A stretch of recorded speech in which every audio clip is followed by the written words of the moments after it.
At the 2024 Monaco Grand Prix, seven-time Formula One champion Lewis Hamilton spotted something that stopped him cold. Across the bustling paddock stood a teenage boy wearing Lewis's own 2020 championship racing suit, the one he'd donated to charity years ago. But this wasn't some wealthy collector's son.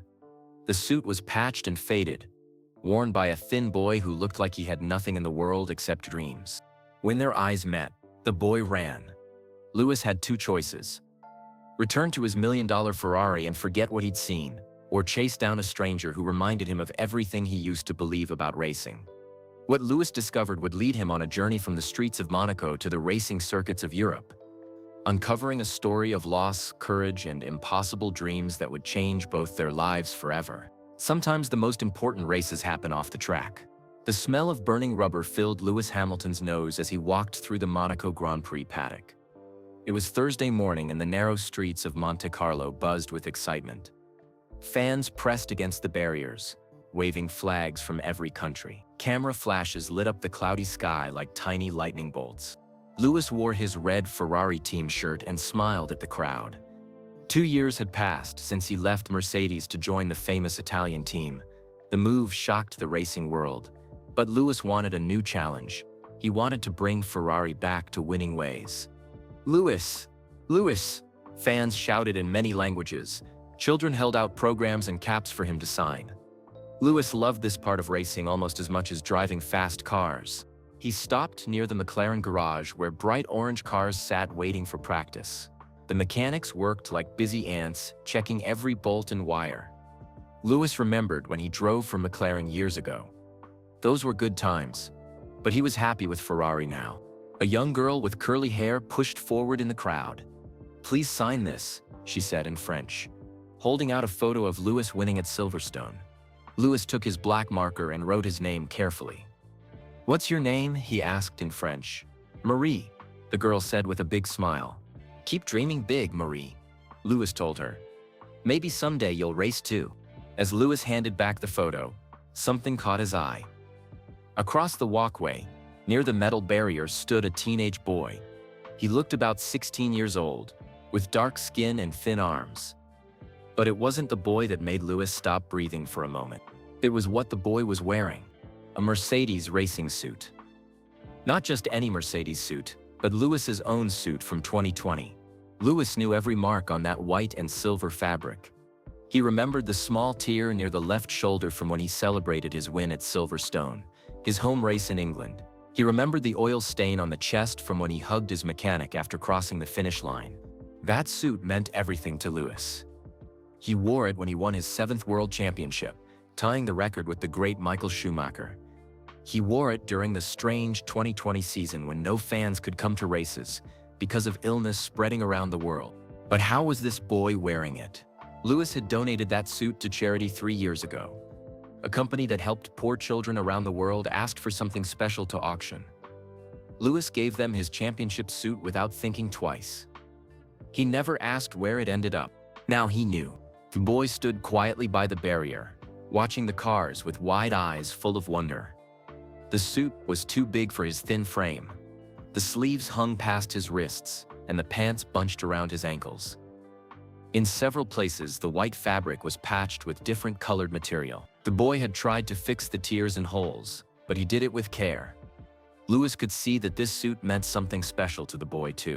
Other fans pushed and shouted around the barriers, but the boy stayed calm and still.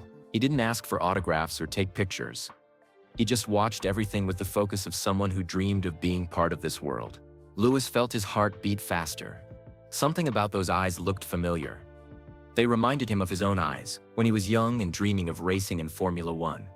Back then, Lewis would stand outside karting tracks in England, watching older kids race and imagining himself in their seats. The boy noticed Lewis staring at him. Their eyes met across the busy paddock walkway. For a few seconds, time seemed to stop. The noise of engines and crowds faded away.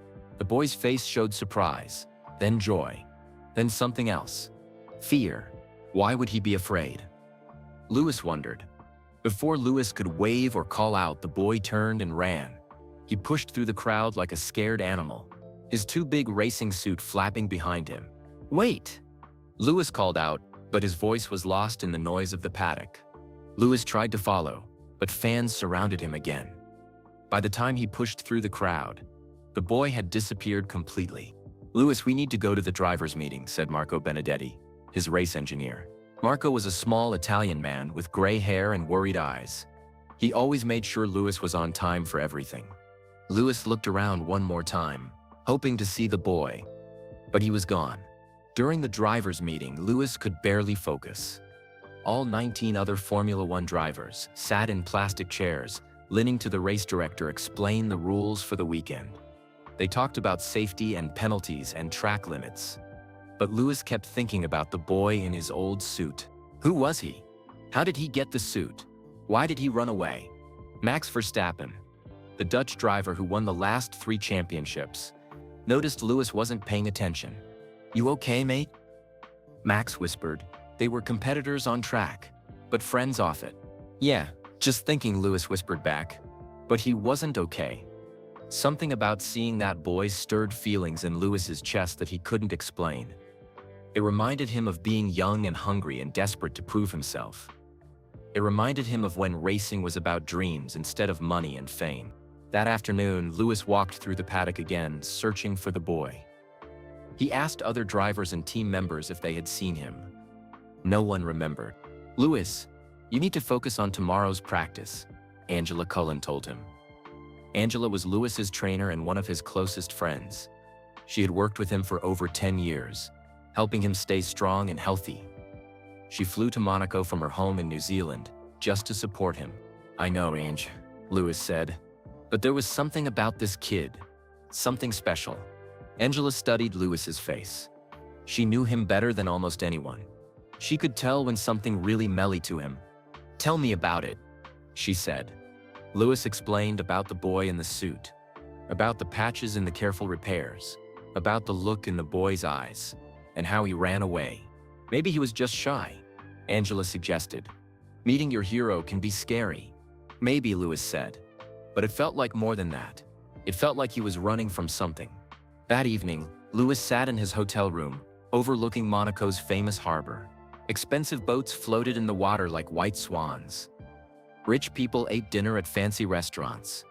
Everything sparkled with wealth and luxury, but Lewis couldn't stop thinking about the boy's thin arms and the careful patches on the racing suit.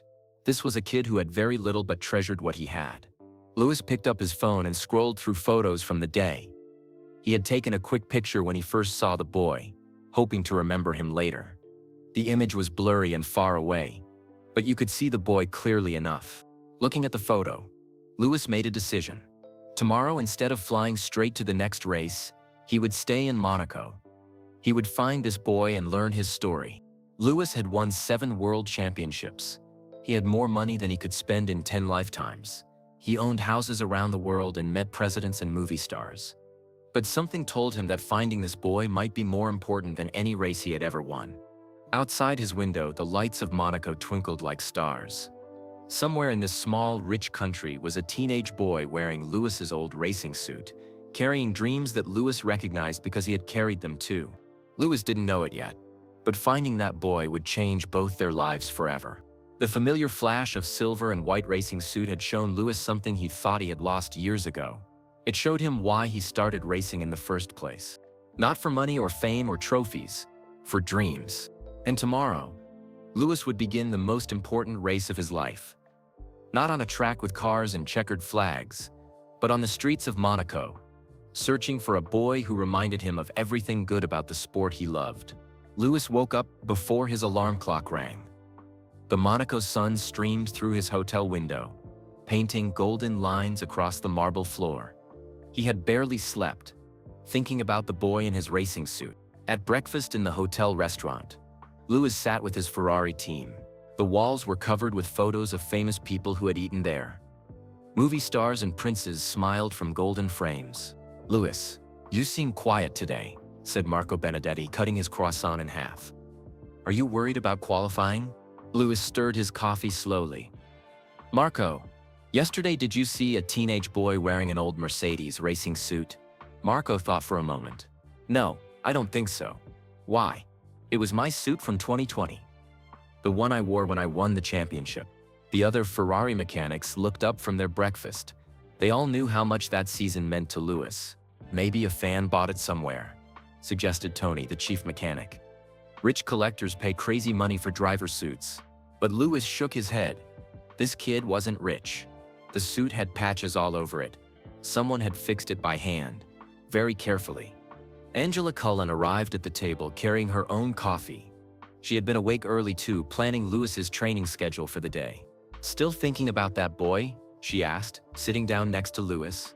"I can't stop thinking about him," Lewis admitted. There was something in his eyes. Ange. Like he was carrying the weight of the world. Angela studied Lewis's face. In 10 years of working together, she had learned to read his moods perfectly. She could tell when he was nervous before a race or excited about a new challenge. Right now, she saw something different. She saw a man who had found something important. "You want to find him, don't you?" Angela said. "Yes, but I don't even know where to start looking." The driver's briefing was at 10 o'clock. Lewis sat in the meeting room with 19 other drivers, but his mind wandered. The race director talked about tire strategies and weather forecasts. Lewis heard the words but didn't really listen. "The track temperature should be perfect for racing," the official said. "We expect close competition all weekend." Max Verstappen leaned over to Lewis. "You're a million miles away, mate. What's going on?" Lewis whispered back, "I need to find someone after practice today." "A journalist?" Max asked. "No, just someone I met yesterday." During practice, Lewis drove his red Ferrari around the Monaco streets. The car felt good, responding to every slow movement of the steering wheel. Monaco was the most famous racetrack in the world, winding through the city streets like a ribbon. But even while driving 80 miles per hour, Lewis thought about the boy. At every corner he looked toward the barriers, hoping to catch another glimpse of the patched racing suit. Lewis finished practice in third place. His lap times were good, but not great. His race engineer noticed the difference.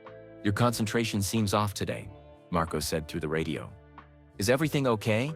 "I'm fine," Lewis replied. But he knew it wasn't true. After practice, Lewis walked through the paddock again. This time he looked more carefully at every face in the crowd.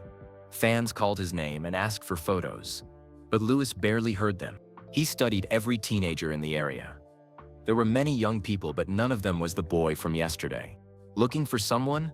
asked a security guard named Pierre. Lewis had known Pierre for years. He worked at every Monaco race, helping to keep fans safe. "Yes, actually," Lewis said. He showed Pierre the blurry photo on his phone. "Have you seen this boy?" Pierre squinted at the small screen. "Hard to see clearly, but maybe." Yesterday there was a kid in an old racing suit. He wasn't causing trouble, just watching quietly. Lewis felt his heart beat faster. "Do you know where he went?" "Sorry, no. There are thousands of people here every day." "But," Pierre paused, thinking, "if you really want to find him, you might try asking around the harbor. Sometimes kids who don't have much money hang around there looking for work or food." Lewis thanked Pierre and headed toward Monaco's famous harbor. The afternoon sun sparkled off the water like diamonds. Huge white boats floated next to the docks, worth more money than most people would see in their whole lives. But Lewis wasn't looking at the expensive boats. He walked along the water's edge, searching every face. Near a small cafe, he saw an old fisherman mending nets. "Excuse me," Lewis said in French. "I'm looking for a teenage boy. He was wearing a racing suit yesterday." The fisherman looked up with weathered eyes. His face was dark from years in the sun, and his hands were rough from handling nets and ropes. "You're Lewis Hamilton," the man said with surprise. "My grandson loves watching you race." "Thank you," Lewis said. "About the boy I'm looking for?" The fisherman set down his net. "Why do you want to find him? Is he in trouble?" "No trouble," Lewis said quickly. "I just want to talk to him. He was wearing something that belonged to me once." The old man studied Lewis's face. After a moment, he pointed toward the hills above Monaco. "Many poor families live up there," he said, "away from all this fancy stuff. If you're looking for a boy who doesn't have much money, that's where you should search." Lewis looked up at the hills. He could see small apartment buildings and narrow roads winding between them. It was a part of Monaco that tourists never visited. "Thank you," Lewis said to the fisherman. "What's your name?" "Claude." The man replied. And if you find this boy, be kind to him. Life is hard for kids who have nothing. Louis drove his rental car up the winding roads into the hills. The fancy hotels and casinos disappeared behind him. Up here, the buildings were older and simpler.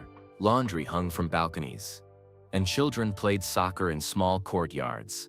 He parked near a local market where people bought vegetables and bread. The smells were different here. Cooking food instead of expensive perfume. Real life instead of luxury.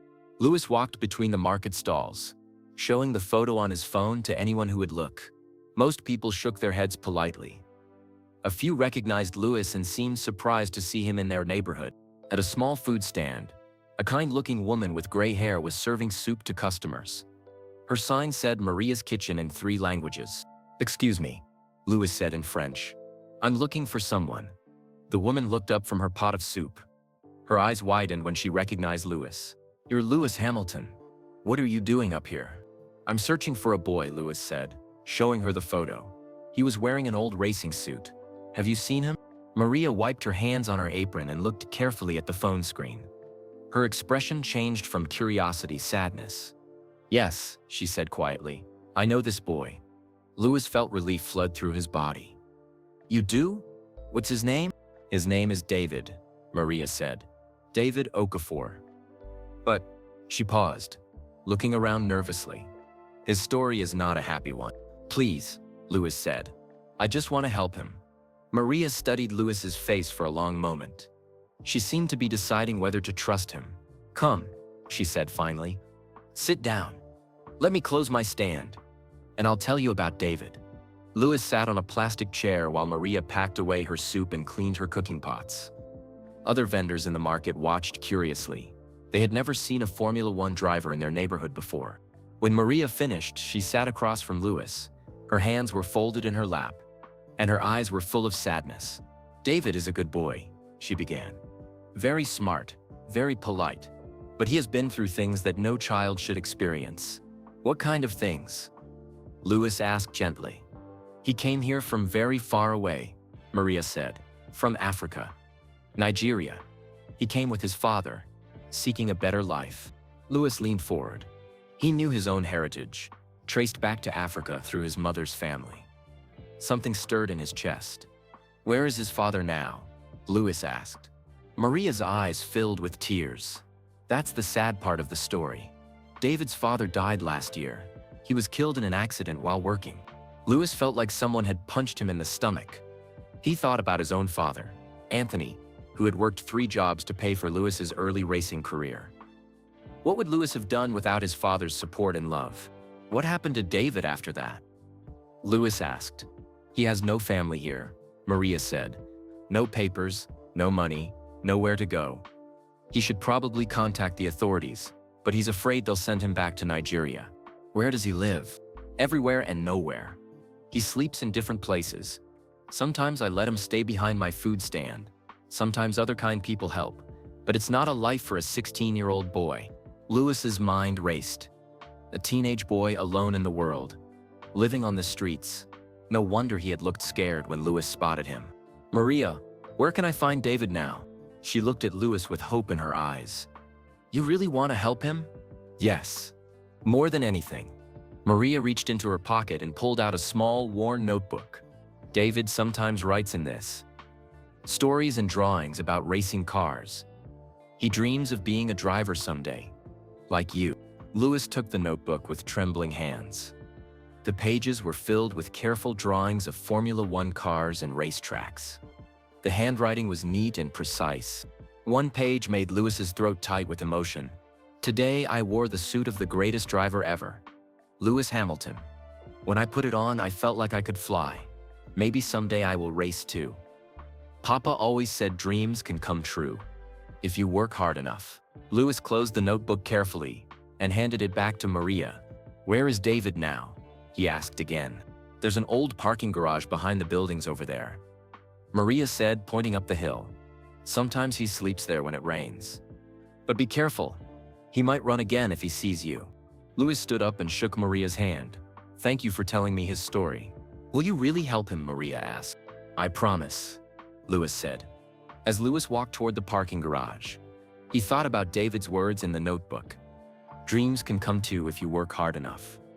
That's exactly what Louis's own father had always told him. Maybe it was time to help another dreamer believe in the impossible. Louis walked slowly up the narrow street toward the old parking garage. His heart beat fast with nervousness and excitement. After searching all day, he was finally close to finding David. The garage sat behind a row of small apartment buildings.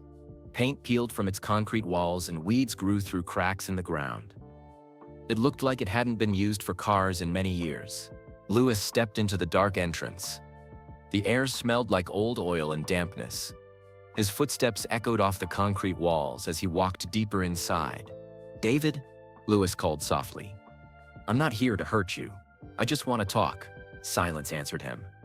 But Louis heard something, the soft sound of footsteps moving away from him. Deeper into the garage, Louis followed the sound, using his phone's flashlight to see. In the back corner, behind an old broken car, he found something that made his chest tight with sadness. Someone had made a small living space using cardboard boxes as walls. A thin blanket covered a pile of old Agonins and newspapers that served as a bed. A plastic bottle held water, and a few pieces of fruit sat on a makeshift table made from a wooden crate. But the space was empty. Whoever lived here had heard Louis coming and hidden somewhere else. "David, please," Louis said into the darkness. "Maria told me your story. I know about your father. I'm not here to get you in trouble." A small voice came from the shadows behind some concrete pillars. "How do you know my name?" Louis felt relief wash over him. "Maria at the market told me. She cares about you very much." Slowly, a figure stepped into the light from Louis's phone. It was David, wearing the same patched Mercedes racing suit from yesterday. Up close, Louis could see how thin the boy was.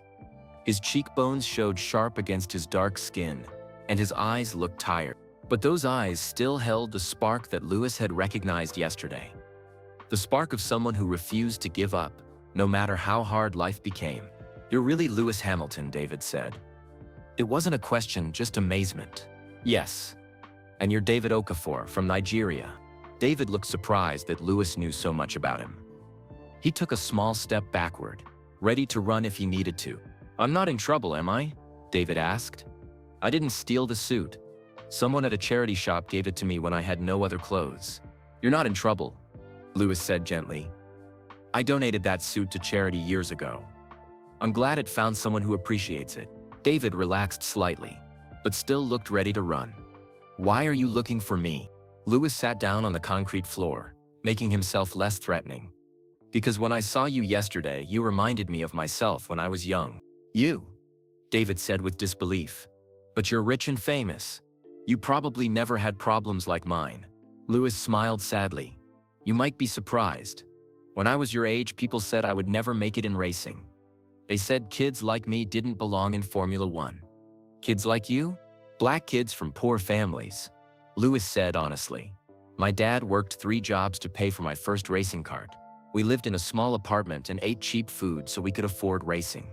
David stared at Louis with wide eyes. He had never heard this part of Louis's story. "My father Anthony believed in my dream even when it seemed impossible." Louis continued. "He sacrificed everything to give me a chance." At the mention of fathers, David's face changed. The tough mask he wore slipped away, and for a moment he looked like what he was, a scared, lonely teenager. "Maria told me about your father," Louis said gently.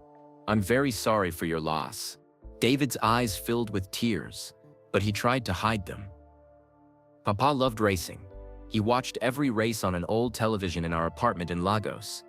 He said you were proof that anyone could succeed if they worked hard enough." "Your father was right," Louis said. "But everyone needs help along the way. I had my dad, and later other people who believed in me." "I don't need help," David said quickly, trying to sound strong. "I take care of myself." Louis looked around the concrete garage with its cardboard walls and thin blanket. "David, you're living in a parking garage. You're eating fruit from the market and sleeping on newspapers. That's surviving, not living." David's jaw set stubbornly. "It's better than going back to Nigeria. There, people are still fighting. The violence that made Papa bring me here is still happening." Who said anything about going back? Louis asked. David stared at him, confused. What do you mean? Louis stood up slowly and moved closer to David. What if I told you there was another way? What if I told you that wearing my racing suit was just the beginning of your story, not the end? David's eyes widened. I don't understand. Let me tell you more about your father first, Louis said. Maria told me he was a mechanic, the best mechanic in our neighborhood, David said with pride. He could fix any car, no matter how broken it was. People brought him cars that other mechanics said were hopeless. And he brought you to Europe because he wanted a better life for you. Yes. Papa saved money for 3 years to pay for our journey. He sold everything he owned, his tools, our furniture, even my grandmother's jewelry that she left us. Louis felt emotion rising in his throat. He thought about the sacrifice this man had made for his son's future. Tell me about the journey, Louis said softly. David was quiet for a long moment. When he spoke, his voice was barely above a whisper. We traveled with 30 other people in a small boat across the Mediterranean Sea. It was very dangerous. The boat was too small and the waves were huge. David paused, remembering something painful. 3 people died on that boat. An old woman and 2 small children. The waves washed them away and we couldn't save them. Papa held me tight during the worst storms and promised we would make it to safety. Louis closed his eyes, imagining the terror this boy had faced. But you survived. Papa was strong. When other people gave up hope, he kept telling everyone we would make it. He said Europe was the land of dreams, where hard work was rewarded. And you made it to Monaco. Not at first. We landed in Italy, then traveled through France. Papa had heard there were jobs at the Monaco racetrack. He was a good mechanic, and during race weekends the team sometimes hired extra help. Louis knew this was true. During busy race weekends, teams often needed local mechanics for simple jobs. Did your father find work? Louis asked. David's face brightened for the first time. Yes. Last year during the Monaco Grand Prix, Papa worked for 3 different teams. He was so happy. He said it was like touching his dream, even if he couldn't race himself. That must have been amazing for both of you. It was the best week of our lives, David said. Papa earned good money, and I got to see the cars up close. That's when I really understood why Papa loved racing so much. But then David's expression darkened again. What happened after the race? Louis asked, though he dreaded the answer. Papa kept looking for work. Some weeks he found jobs fixing regular cars. Some weeks there was nothing. But he always said things would get better. David sat down on his cardboard bed, looking suddenly exhausted. Last year, during the next Monaco race weekend, Papa was working late at night. A team needed their truck fixed before morning, so Papa stayed to finish the job. Louis waited patiently while David gathered the strength to continue. Papa was walking home at 2 in the morning. The streets were empty. A drunk man was driving too fast and didn't see Papa crossing the road. The words hit Louis like a physical blow. He thought about his own father, who had driven Louis to Tonneau races and supported every dream. What would Louis have done without Anthony's love and guidance? Papa died instantly. David continued. The police said he didn't suffer, but I was alone in a foreign country with no family and no legal papers. What did you do? I was scared to go to the authorities. I thought they might send me back to Nigeria, where it's still dangerous. So I learned to take care of myself. David gestured around the concrete garage. I found this place. People like Maria help me sometimes. I do small jobs when I can find them. Carrying bags, cleaning windows, helping at the market. Louis sat down next to David on the concrete floor. How long have you been living like this? 10 months, David said. But I'm okay. I'm surviving. David, surviving isn't enough. Your father brought you here so you could have a better life, not so you could live in parking garages. But what choice do I have? David asked. I have no money, no family, no legal status. Louis was quiet for a moment, thinking. Then he reached into his pocket and pulled out his phone. He showed David a photo of a racing school in England. David, what if I told you that your father's dream for you doesn't have to die with him? David stared at the photo. What do you mean? What if I told you there was a way for you to learn racing? Real racing, not just dreams. David's eyes widened. But then he shook his head. Racing school costs thousands of dollars. I can't even buy food most days. Lewis smiled.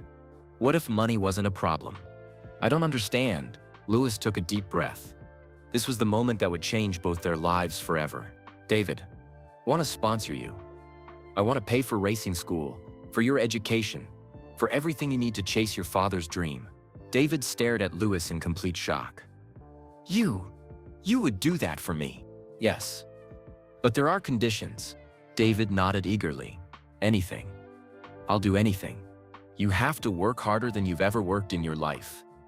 You have to go to regular school and get good grades.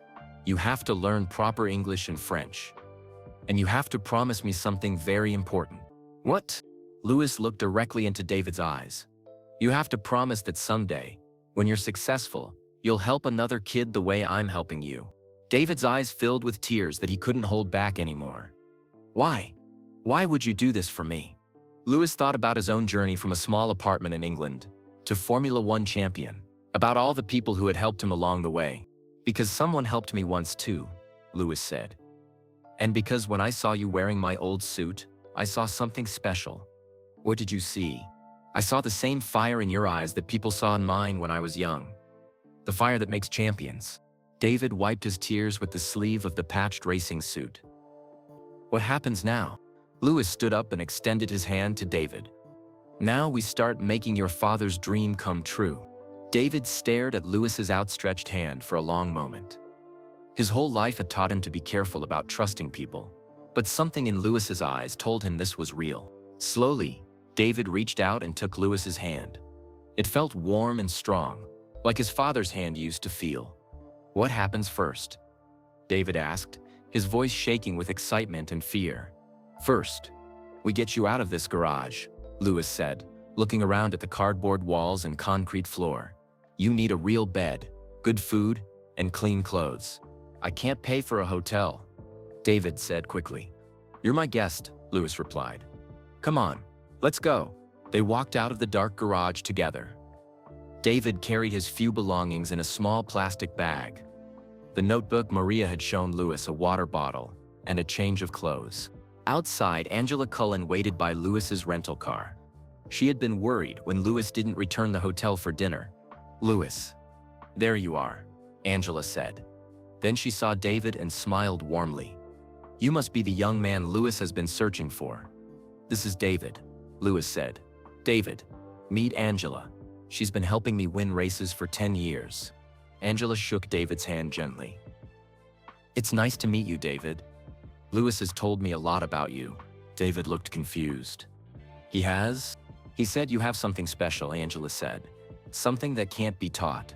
As they drove through Monaco's winding streets, David pressed his face to the car window. The city looked different at night, with lights reflecting off the water in the harbor. He had walked these streets for months, but he had never seen them from inside such a nice car. Where are we going? David asked. To my hotel, Lewis said. You need a good meal and a safe place to sleep. What about tomorrow? What about the race? Lewis had almost forgotten about Sunday's Monaco Grand Prix. Racing had been the most important thing in his life for so long. But now, sitting next to this brave boy who had survived so much, the race seemed less important. The race will happen, Lewis said, but right now you're more important. At the Hotel Hermitage, the staff recognized Lewis immediately. They didn't ask questions when he brought David inside, even though the boy was wearing a dirty, patched racing suit and carrying his belongings in a plastic bag. Lewis's hotel suite was bigger than the entire apartment David had shared with his father in Lagos. David walked slowly through the rooms, touching the soft furniture and staring out the huge windows at the harbor view. This is incredible, David whispered. Sit down and relax, Lewis said, pointing to a comfortable couch. Room service is bringing dinner. While they waited for food, Lewis asked David more about his life. David told him about Lagos, the busy streets, the smell of cooking food from street vendors, the sound of music and laughter from his neighbors. Papa and I lived in 2 small rooms, David said. But we were happy. Papa would come home from work covered in oil and grease, but he always smiled when he saw me. What did you two do for fun? Lewis asked. We watched Formula One races together. Papa knew everything about every driver and every car, He taught me about engines and aerodynamics and racing strategy. David's eyes lit up as he remembered. Papa said that one day black drivers would be common in Formula One. He said you were just the beginning. The room service arrived with pasta, fresh salad, warm bread, and chocolate cake. David tried to eat slowly and politely, but Louis could tell he was very hungry. The boy probably hadn't had a real meal in days. "This is the best food I've ever tasted," David said between bites. After dinner, Louis got serious. "David, I want to explain exactly what I'm offering you. But first, I need to ask you an important question." David stopped eating and looked up with nervous eyes. "If you could do anything with your life, anything at all, what would it be?" "Race cars," David answered without hesitation. "Just like you. Just like Papa always dreamed of doing when he was young in Nigeria." Louis nodded. "Racing isn't easy, David. It takes years of training. It costs lots of money. It means studying hard in school, learning languages, understanding how cars work. Are you willing to work that hard?" David's eyes blazed with determination. "Yes, I'll do whatever it takes." Louis took a deep breath. "Then here's my offer. I want to send you to racing school in England. I'll pay for your education, your training, everything you need." David stared at Louis in amazement. "You would really do that?" "Yes, but there are rules you must follow." "Tell me." "You have to attend regular school too, not just racing school. You have to get good grades in all your classes. You have to improve your English and learn to speak French properly." David nodded eagerly. "I can do that. And there's one more thing. The most important promise of all." "What?" Louis looked directly into David's eyes. "You have to promise that someday when you become successful, you'll help another young person the way I'm helping you." David felt tears coming to his eyes again. "Why would you do this for me? You don't even know me." Louis thought about his own journey. About his father, Anthony, working 3 jobs to buy Louis's first go-kart. About his stepmother, Linda, supporting his dreams even when money was tight. About all the people who had believed in him when others said he would never make it. "David, when I was your age, people said I didn't belong in racing. They said kids from my background couldn't succeed in Formula One. What did you do?" "I had people who believed in me. My father sacrificed everything to give me a chance. Other people helped along the way. Mechanics, team owners, sponsors who saw something in me." Louis stood up and walked to the window, looking out at the lights of Monaco. "When I saw you yesterday wearing my old suit, I saw myself 20 years ago. I saw a kid with nothing but dreams, hoping someone would give him a chance." David wiped his eyes with his sleeve. "What happens if I'm not good enough?" Louis turned back to David. "Let me tell you something I learned a long time ago. The only person who can decide if you're good enough is you. But you'll never know unless you try." "Where would I go to school?" Louis pulled out his phone and showed David pictures. "There's a family in England called the Richardsons. They live near Silverstone Racing Circuit. They've been helping young drivers for many years." David studied the photos. Tom and Sarah Richardson looked kind and friendly, standing in front of a nice house with a garden. "They would let me live with them?" "Yes." Tom used to work as a mechanic for McLaren Racing Team. Sarah was a teacher. They understand what it takes to help young people succeed in racing. David was quiet for a long moment, thinking about everything Louis had told him. "What about my legal status?" David asked. "I don't have proper papers to live in Europe." "I have lawyers who can help with that," Louis said. "It will take some time, but we can get you legal permission to stay and go to school." David stood up and walked to the window. Below him, Monaco sparkled like a jewel. Expensive cars drove through the streets, and people in fancy clothes walked to elegant restaurants. "My whole life I've had to take care of myself," David said quietly. "It's hard to believe someone wants to help me. Your father brought you here because he believed you deserved a better life." Louis said, "I'm just helping you get what he always wanted for you." David turned back to Louis. "If I do this, if I go to England and try racing school, what happens if I fail?" "Then you'll have tried," Louis said simply. "And you'll have gotten an education and learned new skills. That's more than you have now." David nodded slowly. "When would I start?" "As soon as we can arrange everything. Probably in a few weeks." David walked back to the couch and sat down. He looked small and young in the big hotel suite, but his eyes burned with the same fire Louis had seen yesterday. Mr. Hamilton, David said formally, just call me Lewis. Lewis, I accept your offer. I promise I'll work harder than anyone has ever worked. I promise I'll make you proud. Lewis smiled and sat down next to David. You don't have to make me proud, David. You have to make yourself proud, and your father proud. David looked down at the patched Mercedes racing suit he was wearing. Papa would be so happy if he could see this. I think he can see it, Lewis said gently, and I think he's smiling. That night, David slept in the most comfortable bed he had ever known. For the first time in 10 months, he felt safe and hopeful about the future. In the other room, Lewis called his father Anthony in England. Dad, I need to tell you about something important, Lewis said. What is it, son? Lewis told Anthony about David, about finding him in the garage, about his father's death, about the boy's dreams of racing. You want to sponsor him? Anthony asked when Lewis finished. More than sponsor him, Dad. I want to give him the same chance you gave me. Anthony was quiet for a moment. Lewis, you know how difficult this path is. Not everyone who tries makes it to Formula One. I know, Dad. But you should see the determination in this kid's eyes. He reminds me of someone. Who? Me. When I was 16 and believed anything was possible. Anthony Hamilton chuckled softly on the phone. Then bring him home, son. Let's see what this boy can do. Lewis felt relief wash over him. His father's support meant everything. Anthony had been Lewis's first teacher's first mechanic and biggest believer. If Anthony was willing to help David, then this crazy plan might actually work. Thanks, Dad, Lewis said.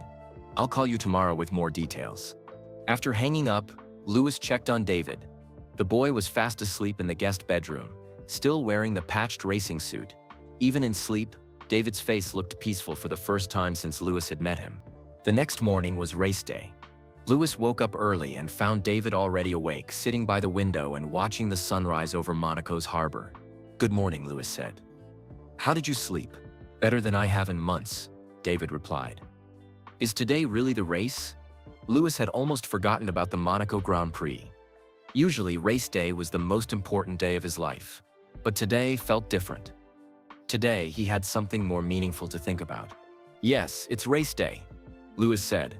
Would you like to come and watch? David's eyes went wide. Really? I could watch from inside the paddock? You'll be my special guest.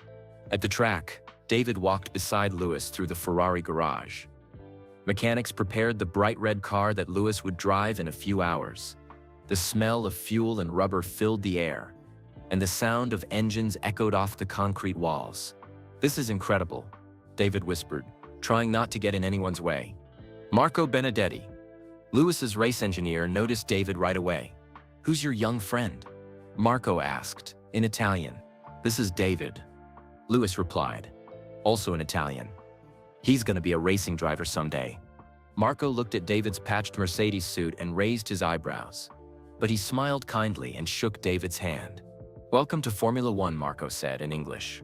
During the race, David sat in the Ferrari garage wearing headphones so he could listen to the radio conversations between Lewis and his team. David's eyes were huge as he watched Lewis's car speed around the Monaco streets at incredible speeds.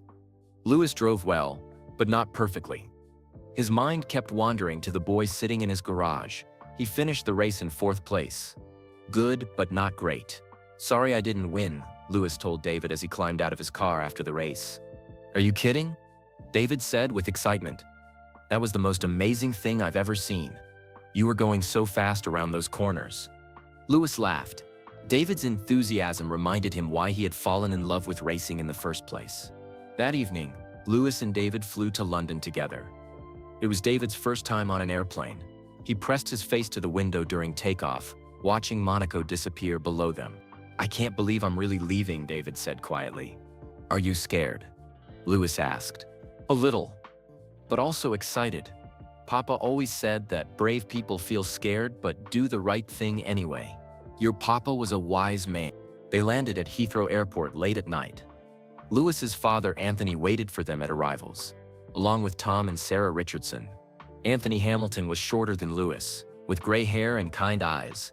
He had worked hard his whole life to support Lewis's racing dreams, and it showed in his strong handshake and gentle smile. You must be David, Anthony said warmly. Lewis has told me all about you. Tom Richardson stepped forward next. He was a tall man with oil-stained hands that showed his years as a mechanic. His wife Sarah was smaller, with blonde hair and a teacher's patient smile. "Welcome to England, David," Sarah said, giving him a gentle hug. "We're so excited to have you stay with us." As they drove through the English countryside toward the Richardsons' house, David stared out the window at the green fields and old stone buildings. Everything looked so different from Nigeria or Monaco. "It's very green here," David observed. "Wait until you see Silverstone Circuit," Tom said from the driver's seat. "It's only 10 minutes from our house." The Richardson home was a cozy brick house with a garden full of flowers. David's bedroom windows looked out over fields where sheep grazed peacefully under the stars. "This is your room," Sarah said, showing David around. "You can decorate it however you like." David set his plastic bag of belongings on the dresser. The room was bigger than the entire space he had lived in at the Monaco garage. "Thank you," David said quietly. "I've never had my own room before." The next morning, Lewis took David to see Silverstone Circuit for the first time. They walked through the paddock where Lewis had won the British Grand Prix 6 times.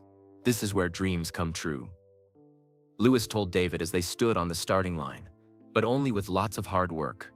David looked down the long straight, where Formula One cars reach speeds of 200 miles per hour. "I'll work harder than anyone," he promised. "I know you will," Lewis said. "But remember, natural talent is just the beginning. What makes champions is never giving up when things get difficult." The racing school was located next to Silverstone Circuit. David would train there 3 days a week while attending regular school the other 2 days. Karen Mitchell, the head instructor, was a former race car driver herself. She had short gray hair and sharp eyes that seemed to see everything. When Lewis introduced David, she looked him up and down carefully. "So you're the young man Lewis is sponsoring," she said. "What racing experience do you have?" "None," David admitted honestly. "But I learn fast, and I'm not afraid of hard work." Karen nodded approvingly. "Good. Because here everyone starts equal. What matters is how much you improve." Lewis left David at the racing school that first day with mixed feelings. He was excited for David's future, but worried about how the boy would handle being so far from everything familiar. But David threw himself into training with incredible determination. The physical fitness sessions at 6 in the morning were brutal, but David never complained. The classroom lessons about car setup and racing rules were difficult, but David took careful notes and asked smart questions. The other students noticed David right away. Most of them came from wealthy families who had been paying for racing lessons since they were children. They had expensive equipment and private coaches. David had none of that. He wore borrowed racing gear and learned everything for the first time. But he had something the other students didn't have: hunger. While they went home to comfortable lives, David remembered sleeping in concrete garages. While they complained about difficult lessons, David thought about his father's sacrifice to bring him to Europe. After 2 weeks, David called Lewis to report on his progress. "How are you doing?" Lewis asked. "It's hard," David admitted. "The other students have been racing for years. They know things I'm still learning." "Are you keeping up with them?" "I'm getting faster every day. Karen says I'm improving more quickly than most students do." Lewis smiled. "That's because you want it more than they do." "Lewis, can I ask you something?" "Of course. Did you ever feel like you didn't belong? Like maybe you weren't good enough?" Lewis was quiet for a moment, remembering his own early days in racing. "Every single day," he said honestly. "Even now, sometimes I wonder if I deserve all the success I've had." "What do you do when you feel that way?" "I remember why I started racing. Not for money or fame, but because I loved the feeling of going fast and competing." When you remember your real reasons, the doubts get smaller. David nodded, even though Lewis couldn't see him through the phone. "My real reason is Papa. Everything I do is for him." "Then you'll never fail," Lewis said, "because you're not just racing for yourself." By the end of his first month, David was no longer the slowest student at racing school. His lap times improved steadily, and more importantly, he was learning to feel what the car needed to go faster. Karen Mitchell noticed his progress during a particularly good session. After David climbed out of his practice car, she pulled him aside. "David, in 20 years of teaching, I've rarely seen someone improve so quickly." "Really?" David asked. barely believing it. Really, but I want you to remember something important. Natural talent gets you noticed. Hard work makes you a champion. Don't ever think the talent alone is enough. I won't, David promised. That weekend, Lewis visited to watch David drive. He couldn't believe the improvement in just 1 month. The scared boy from the Monaco garage was becoming a confident young racer. How does it feel? Lewis asked, after David's session. Like flying, David said with the biggest smile Lewis had ever seen. Like everything finally makes sense. But Lewis noticed something troubling. Some of the other students whispered when David walked by. He heard fragments of conversations, words like charity case, and only here because of Hamilton. Lewis didn't tell David what he had heard. Every champion faced doubters and jealous competitors. Learning to ignore them was part of becoming successful. But Lewis wondered how long it would be before David heard those whispers too. David didn't have to wait long to hear the whispers. It happened on a cold Tuesday morning during his second month at racing school. He arrived early as always, carrying his borrowed helmet and racing suit. David liked being first at the track. It gave him time to walk around the cars and think about what he wanted to learn that day. But as he entered the garage, he heard voices coming from behind one of the practice cars. "It's not fair," said a voice with a Brazilian accent. David recognized it as Antonio Silva Santos, a 16-year-old whose father owned coffee plantations in Brazil. "What's not fair?" asked another voice. This one belonged to Yuki Tanaka from Japan, whose grandfather had been a famous racing driver. "David getting everything for free," Antonio continued. "My family pays £15,000 every month for me to be here. His rich sponsor just writes a check because he feels sorry for him." David felt his stomach drop. He stood frozen behind a tool cabinet, unsure whether to leave or stay. Maybe Hamilton thinks having an African student makes him look good for the cameras, Yuki added with a laugh. David's hands clenched into fists. He wanted to march over and tell them about crossing dangerous oceans with his father, about watching Papa die in a foreign country, about sleeping in parking garages, and eating scraps from markets. Instead, he turned and walked away quietly. But the words burned in his mind like fire. During the morning fitness session, David ran harder than ever on the treadmill. His legs ached and his lungs burned, but he kept pushing. Physical pain was easier to handle than the pain of those whispered words. "Slow down, David," called their fitness trainer James. This isn't a race. But for David, everything was a race now. A race to prove he belonged here. A race to show he was more than just Hamilton's charity case. In the classroom session about car aerodynamics, David raised his hand more than usual. He wanted to show everyone how much he was learning. But when he answered a question about downforce, Antonio rolled his eyes and whispered something to Yuki that made them both snicker. David's face burned with embarrassment, but he kept his hand up for the next question too. The real test came during the afternoon track session. David climbed into his practice car with determination burning in his chest. Today he would show them all what he could do, but trying too hard made him drive worse, not better. He pushed the car beyond its limits, making mistakes he hadn't made in weeks. His lap times were slower than they had been the previous week. Karen Mitchell noticed immediately. After the session, she called David over to her office. "What happened out there today?" she asked, her sharp eyes studying his face. "You were driving like someone with something to prove." David looked down at his hands. "I just wanted to go faster." "David, I've been teaching racing for 20 years. I can tell when a student is driving angry. What's bothering you?" David wanted to tell her about the whispers and the cruel words, but he was afraid it would sound like he was making excuses or asking for special treatment. "Nothing," he said quietly. "I'll do better tomorrow." Karen leaned back in her chair. "You know, when I was racing professionally, I was one of only 3 women in my series. Do you know what the other drivers used to say about me?"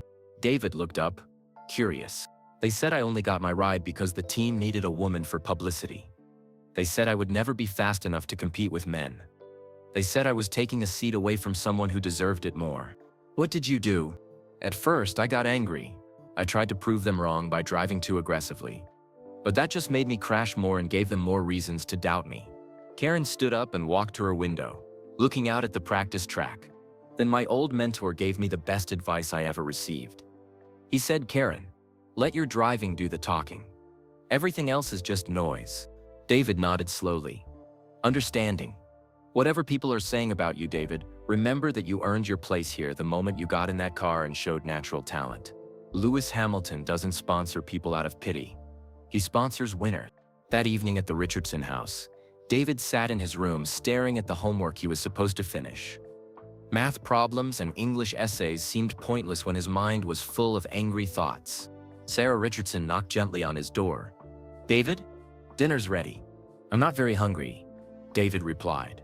Sarah entered the room and sat on the chair next to David's desk. She had been a teacher for 30 years, and she could always tell when a student was struggling with more than just schoolwork. "Rough day at racing school?" she asked gently. David nodded but didn't say anything. "You know, Tom had a similar experience when he was your age," Sarah said. "He was the only black mechanic at his first job. Some of the other workers made his life very difficult." David looked up with interest. "What did he do?" "He worked twice as hard as everyone else. He learned everything he could about engines and cars. Eventually, even the people who didn't like him had to admit he was the best mechanic in the shop." "Did it ever stop hurting?" David asked quietly. "The unfairness? Yes. Eventually. But only because Tom proved them all wrong. He let his work speak for itself." Sarah reached over and squeezed David's shoulder. "Whatever challenges you're facing, remember that you have people who believe in you. Tom and I believe in you. Lewis believes in you. Most importantly, your father believed in you." That night, David called Lewis. It was late in Monaco, where Lewis was preparing for the next race, but he answered immediately. "David, how are things going?" "Lewis, can I ask you something personal?" "Of course. When you were starting out, did people ever say you didn't deserve your opportunities?" Lewis was quiet for a moment. David could hear the sound of hotel room air conditioning in the background. "Yes," Lewis said finally. "Many people said that. Even after I started winning races, some people claimed I was only successful because of political correctness or lucky breaks. How did you handle it?" "Badly at first," Lewis admitted with a laugh. "I got angry and tried to argue with everyone. I wanted to prove them wrong with words instead of actions." "What changed?" "My father Anthony sat me down after a particularly difficult day and reminded me why I started racing. He said, 'Lewis, you didn't start driving because you wanted to prove anything to anyone. You started because you loved going fast and competing. Focus on that love, and let everything else fade into background noise.'" David felt some of the tension leave his shoulders. "So you just ignored them?" "Eventually. But it took time to learn that skill.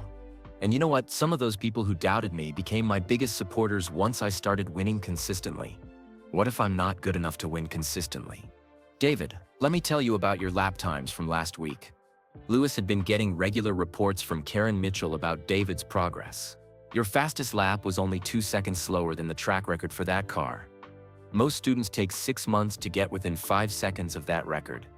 You did it in 6 weeks." David felt a spark of pride. "Really? Really?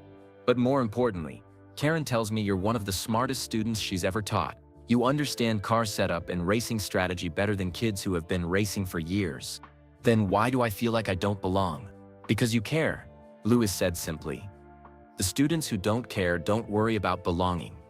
They just assume they deserve everything they get. The fact that you're questioning yourself shows you understand how precious this opportunity is." After talking to Lewis, David felt better. But he knew the real test would come tomorrow. Back at racing school with Antonio and Yuki and the others who thought he didn't belong. The next morning, David arrived at school with a new plan.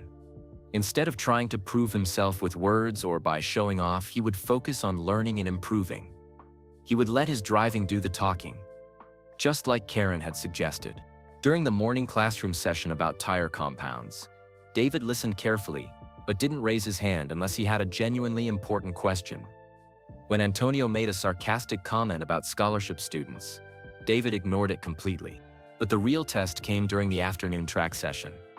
This time, David didn't try to drive faster than he was capable of.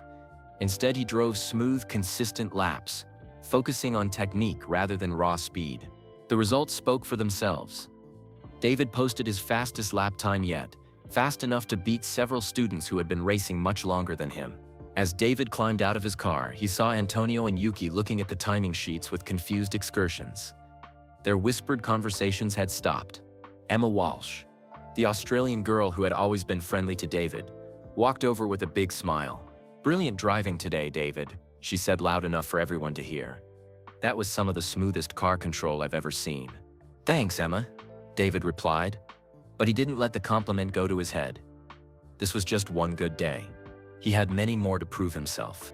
Karen Mitchell approached with the official timing sheets. "David, I want you to know something. Your lap today wasn't just fast. It was technically perfect. You hit every apex, used every inch of track, and managed your tires beautifully." She paused and looked around at the other students who were listening. "That's the kind of driving that wins championships," she announced. "Fast is good, but smart and fast together is unbeatable." As David packed up his gear that evening, he thought about his father, Samuel. Papa had always said that hard work and dignity would eventually overcome unfairness and prejudice.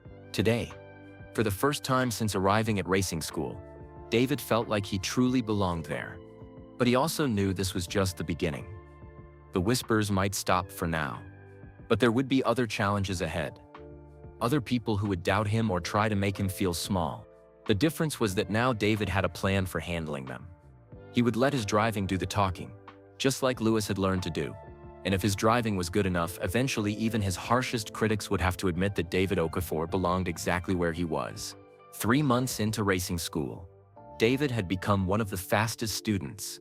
His lap times consistently ranked in the top 3, and his smooth driving style impressed everyone who watched him. But success brought unexpected problems. During a lunch break in the racing school cafeteria, David sat with Emma Walsh, the friendly Australian girl who had always supported him. They were discussing the upcoming monthly race when David overheard a conversation at the next table. "It's not fair," Antonio Silva Santos was saying to Yuki Tanaka and 2 other students. "My family spends £20,000 every month for me to be here. David gets everything handed to him for free because Lewis Hamilton feels guilty about something.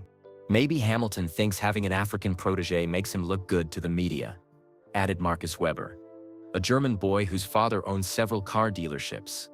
"Or maybe the racing school gets extra money for taking charity cases," Yuki suggested with a cruel laugh. David's fists clenched under the table. Emma noticed his reaction and put her hand on his arm. "They're just jealous," she whispered. "Your lap times are better than all of theirs." But the comments hurt more than David wanted to admit. They made him question everything: his talent, his right to be there, even Lewis's motives for helping him. "Maybe they're right," David said quietly to Emma. "Maybe I am just a charity case." "David, stop," Emma said firmly. "I've been racing since I was 6 years old. My parents have spent over $200,000 on my career. You know what? You're still faster than me, and you've been doing this for 3 months." David looked at her with surprise. Emma had always been kind, but this was the first time she had been so direct about his abilities. "Lewis Hamilton didn't make you fast," Emma continued. "He just gave you the chance to show how fast you already were." That afternoon during regular school, things got worse. David attended Silverstone Secondary School. 3 days a week for normal classes like math, science, and English. Most students there didn't know about his racing, which usually made school a peaceful break from the pressures of the track. But today, during geography class, the teacher, Mr. Pemberton, was discussing global migration patterns. Of course, not all immigrants contribute positively to European society, Mr. Pemberton said, looking directly at David. Some come here expecting handouts rather than working for what they receive. David felt heat rise in his face. The other students turned to look at him and he wanted to disappear under his desk. After class, a boy named Trevor Blackwood cornered David in the hallway. Trevor was tall and pale with angry eyes and a permanent sneer on his face. "My dad says people like you are taking opportunities away from British kids," Trevor said loudly enough for other students to hear. "Maybe you should go back where you came from." David stopped walking and turned to face Trevor. "People like me? What exactly does that mean?" "You know what it means," Trevor replied with a nasty smile. "You're not from here. You don't belong here." David's hands formed fists. He was tired of staying quiet, tired of taking insults from people who knew enough about his struggles or his father's sacrifice. "I have as much right to be here as you do," David said, his voice rising. "Do you? Did your family pay taxes here for generations? Did your grandfather fight in British war?" David stepped forward, anger boiling in his chest. My father died trying to build a better life in Europe. Don't you dare tell me I don't belong here. Your father was probably just another… David, don't. The voice came from behind him. It was Emma, who also attended Silverstone Secondary. She put her hand on David's arm just as he was about to swing at Trevor. He's not worth it, Emma said firmly. Come on. She pulled David away from Trevor and his laughing friends. David's whole body shook with rage and frustration. Why did you stop me? David asked when they were alone in the library. Because fighting him won't prove anything except that he's right about you being trouble, Emma replied. Besides, you have more important things to focus on. Like what? Like next week's race. It's the most important competition of the term. Everyone's parents will be there, including racing team scouts. David had been trying not to think about the upcoming race. It would be his first real competition against the other students, with timing that counted toward their annual championship. That evening at the Richardson house, David couldn't concentrate on his homework. The cruel words from Trevor and Antonio echoed in his mind like a broken record. During dinner, Tom Richardson noticed David picking at his food without eating. Everything all right, lad? Tom asked in his kind voice. David considered lying and saying he was fine. But the Richardsons had been nothing but supportive, and he was tired of carrying these feelings alone. Some people at school think I don't deserve to be here, David said quietly. Sarah and Tom exchanged a look across the dinner table. They had been helping young people for many years. They recognized the signs of someone dealing with prejudice and discrimination. What exactly are they saying? Sarah asked gently. David told them about the comments at racing school and the confrontation with Trevor. As he spoke, he saw anger flash in Tom's eyes. I'm sorry you're dealing with that, David, Tom said when David finished. It's not right and it's not fair. But maybe they have a point, David said. Maybe I am taking someone else's spot. Nonsense, Sarah said firmly. You earned your place through talent and hard work. The method of payment doesn't change that. Tom leaned forward in his chair. David, let me tell you something about earning your place. When I started as a mechanic, I was the only black worker in my entire shop. Some of the other mechanics made my life hell for the first 6 months. David looked up with interest. What did you do? I became the best bloody mechanic they'd ever seen, Tom said with a grin. I worked longer hours, learned more about engines, and solved problems that stumped everyone else. Eventually, even my worst critics had to admit I belonged there. How long did it take? About a year. But you know what? After that, some of my harshest critics became my closest friends. They respected me because I had proven myself through work, not words. Sarah nodded in agreement. The important thing is not to let their ignorance change who you are or how hard you work. That night, David called Lewis. It was late in Brazil, where Lewis was preparing for the São Paulo Grand Prix. But he answered on the second ring. David, how's training going? Lewis, I need to ask you something honest, David said. Did you help me because you felt sorry for me, or because you think I can actually succeed? Lewis was quiet for a moment. What brought on this question? David told Lewis about the recent comments and confrontations. As he spoke, he could hear Lewis's breathing getting heavier with anger. David, listen to me carefully, Lewis said when David finished. I have been racing for over 20 years. I've seen thousands of young drivers. Most of them had wealthy parents, expensive equipment, and years of training. And very few of them had what you have. Natural instinct. The ability to feel what a car needs. Intelligence about racing strategy. These things can't be bought or taught. David felt some of the weight lift from his shoulders. When I saw you in that garage in Monaco wearing my old suit with such pride despite having nothing else, I saw something special. Not someone to pity, but someone with the potential for greatness. What if I let you down? The only way you could let me down is if you quit. As long as you keep working and learning, you're making me proud. After talking to Lewis, David felt stronger. But he knew the real test would come next week during the monthly race. That would be his chance to prove once and for all that he belonged at the racing school. The next few days of training were intense. David focused completely on improving his lap times and learning the Brands Hatch circuit, where the race would be held. Brands Hatch was a challenging track with elevation changes and tricky corners that punished mistakes. David had never raced there before. while most of the other students had been competing at Brands Hatch for years.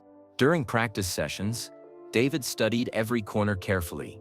He learned where to brake, where to accelerate, and how to find the fastest line around the track. Antonio noticed David's intense focus and made sarcastic comments. "Look at the scholarship boy studying so hard," Antonio said to his friends. "Maybe he's finally realizing he's out of his league." David ignored the comment, but inside he felt pressure building. This race would be his chance to silence the critics, or prove them right. Karen Mitchell announced the starting positions after Friday's qualifying session.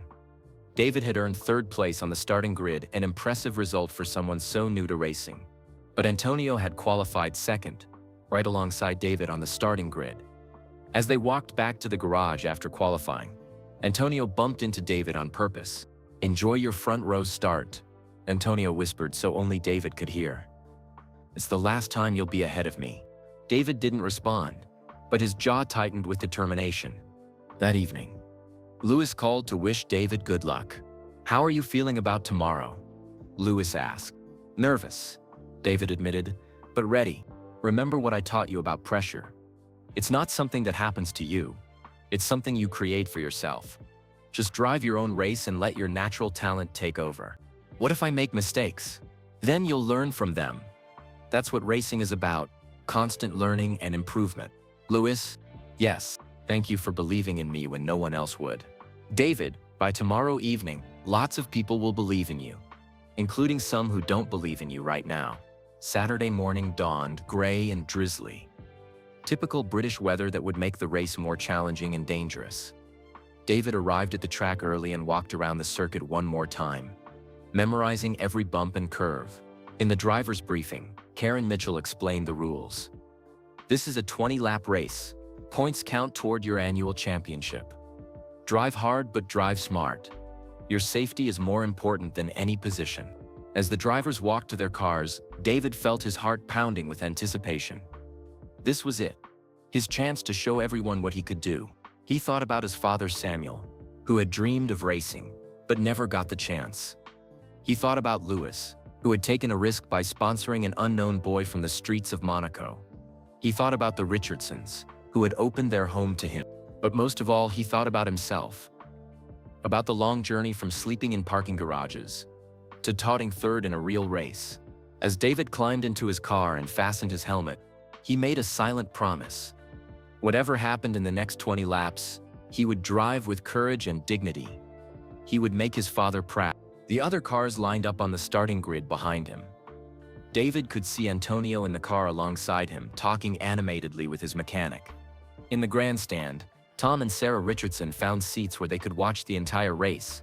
They had brought a thermos of tea and a sign that read, "Go Dave." The red lights began to appear on the starting tower. One by one, they illuminated as the field prepared for the start. David took a deep breath. Everything he had worked for, everything his father had sacrificed for, came down to the next few minutes. The 5 red lights glowed above the starting line at Brands Hatch. David gripped his steering wheel tightly, his heart pounding so hard he could hear it over the engine noise. In the grandstand, Lewis Hamilton had arrived unexpectedly that morning. He sat with Anthony, his father, both wearing Ferrari caps to blend in with the crowd. Lewis had told his team he needed to see this race, that it was more important than any sponsor meeting or photo session. "Nervous?" Anthony asked his son. "More nervous than before. My first Formula One race," Lewis admitted, watching David's car on the starting grid through binoculars. The lights began their sequence. 1 red light, 2 red lights, 3 red lights, 4 red lights, 5 red lights. David revved his engine, feeling the power vibrate through his body. Next to him, Antonio's car growled menacingly. The lights went out. David got a perfect start, launching his car forward with precise timing. But Antonio beside him got an even better launch, pulling slightly ahead as they approached the first corner. Behind them, 18 other cars charged forward in a thundering pack of engines and determination. Turn 1 at Brands Hatch was a fast right-hand corner that could make or break a race. Antonio had the inside line, but David held his ground on the outside. The 2 cars entered the corner side by side, wheels just inches apart. The crowd gasped as they saw how close the cars were. Paint scraped between the vehicles as they touched slightly, but both drivers held on. David's racing line was cleaner. He carried more speed through the corner and emerged in first place, with Antonio falling back to third behind Emma Walsh. "Beautiful move," Lewis shouted from the grandstand, jumping to his feet. For the first 10 laps, David drove like a seasoned professional. He managed his tires carefully, saved fuel when possible, and built a comfortable 2-second lead over the field. In the pits, Karen Mitchell watched the timing screens with amazement. "That boy is driving like he's been racing for years," she told her assistant. But David's smooth progress was about to face its biggest test. On lap 12, disaster struck. David hit a patch of standing water from the morning's rain that hadn't dried completely. His car suddenly spun sideways, sliding toward the concrete barrier at high speed. Time seemed to slow down. David could see the wall approaching fast, and behind him, the other cars were closing in rapidly. If he crashed here, the race would be over. Worse, he might get hurt, but racing school training kicked in. Instead of panicking, David carefully worked the steering wheel and throttle. He countersteered smoothly, fighting the slide without making it worse. The car slid within inches of the wall before David managed to straighten it out, but the spin had cost him dearly. He was now in 8th place with only 8 laps remaining. "Are you okay?" Karen Mitchell's voice crackled through his radio. "I'm fine," David replied, already focusing on the cars ahead of him. "The car feels good." Lewis stood in the grandstand with his hands pressed against his face. "Come on, David," he whispered. "Show them what you can do." What happened next shocked everyone watching. David began the most incredible comeback drive anyone at the racing school had ever seen. Lap 13. David passed 7th place, with a brilliant move on the inside of Paddock Hill Bend, timing his braking perfectly to slip past before the other driver could react. Lap 14. He overtook 6th place by using the slipstream down the main straight, then pulling alongside and completing the pass before the next corner. Lap 15. 5th place fell when David took a risky but calculated line through the chicane, finding grip where others couldn't. The crowd was on its feet now. Even students who had been critical of David found themselves cheering for his amazing comeback. "This is unbelievable," Emma's father said to Tom Richardson. "I've never seen driving like this from someone so young." "The boy's got ice in his veins," Tom replied, gripping his wife's hand tightly. Lap 16. David caught the 4th place car and passed it with a move so smooth it looked effortless. By lap 17, David had climbed to 3rd place. Ahead of him were Emma in 2nd and Antonio leading the race. Antonio had been controlling the race from the front, but now he could see David's car growing larger in his mirrors. "He's coming," Antonio's mechanic warned through the radio. "Gap is down to 1 second." Antonio began driving more defensively, weaving back and forth to break David's slipstream. But David was patient, following closely and waiting for the right opportunity. Lap 18. David caught up to Emma. She was driving well, but David had found extra speed that seemed to come from somewhere deep inside him. As they approached the fastest part of the track, David pulled alongside Emma. They raced wheel to wheel for half a lap, neither giving an inch. The crowd held its breath as the two cars danced around each other at 20 miles per hour. Finally, David managed to edge ahead. Emma, showing the sportsmanship that made her special, didn't make it difficult. She raised her hand briefly to acknowledge David's superior speed. "That's class," Lewis said to his father. Both drivers showing respect. Now only Antonio stood between David and victory. With 2 laps remaining, David was right behind the Brazilian, looking for any opportunity to pass. Antonio drove defensively, moving his car to block every potential passing zone. He had more experience at Brands Hatch and knew every trick to keep faster cars behind him. But David was learning quickly. He studied Antonio's defensive moves, looking for patterns and mistakes. The final lap began. David needed to make his move soon, or Antonio would win the race. They approached the section of track called Druid's Corner, a tight hairpin that required heavy braking. David bowled to the inside, preparing to attempt a pass. Antonio moved to block him. David immediately switched to the outside line. Antonio moved to block again. But this time, David had tricked him. As Antonio committed to defending the outside, David dove back to the inside at the last possible moment. It was a risky move that required perfect timing and courage. If David got it wrong, both cars would crash. But David got it exactly right. He braked later than seemed possible, turned into the corner at the perfect moment, and emerged alongside Antonio as they headed toward the final series of turns. They were side by side with half a lap remaining.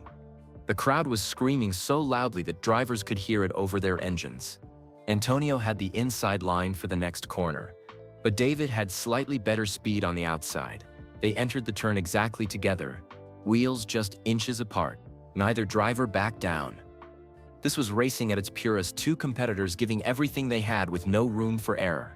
They stayed side by side through the corner and onto the final straight toward the checkered flag. Antonio's car had slightly better acceleration, but David had a better slipstream. The finish line approached rapidly. Both drivers were at their absolute limit, extracting every possible bit of speed from their cars. As they flashed across the finish line, it was impossible to tell who had won. Both drivers raised their hands, thinking they had taken victory. David pulled into the pits with his hands shaking from adrenaline. He sat in his car for a moment, trying to process what had just happened. Win or lose, he had driven the race of his life. Lewis pushed through the crowd to reach David's car. When David saw him, all the emotion of the last few months poured out. "I spun," David said as he pulled off his helmet. "I nearly threw it all away." "But you didn't," Lewis said, putting his hands on David's shoulders. "You fought back like a true champion. That's what separates good drivers from great ones." "I don't know if I won," David said, looking toward the timing screens where officials were reviewing the photo finish. "You won something more important than this race," Lewis told him. "You proved you belong here."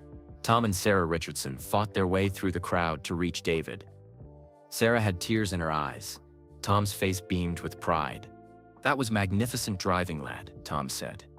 "Your father would have been so proud." The crowd gathered around the timing tower, waiting for the official results. Karen Mitchell approached with a serious expression that gave nothing away. "Ladies and gentlemen," she announced through a megaphone. "After reviewing the photo finish and electronic timing data, we have a result." The crowd fell silent. David felt his legs go weak with nervousness. The winner of today's race by 0.04 of a second. Karen paused dramatically, building the suspense. "David Okafor."